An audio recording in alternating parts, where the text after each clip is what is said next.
It's very beautiful here. Close to the harbor, what I call the spoon. It's what picks up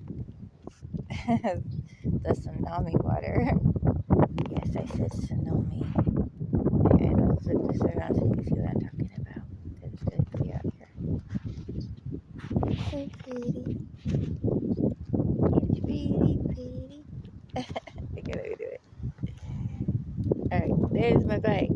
There's where people barbecue.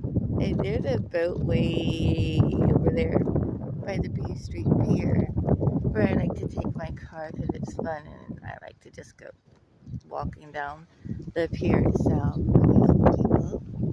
There's a barbecue pit. There's a jetty, and there is a museum. It's so pretty. You see all that was in the distance.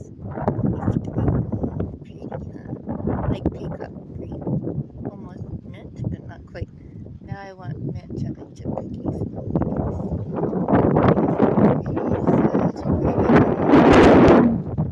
That's not a lion. Oh my gosh, it's a person. I thought it was a lion. My eyesight's so bad.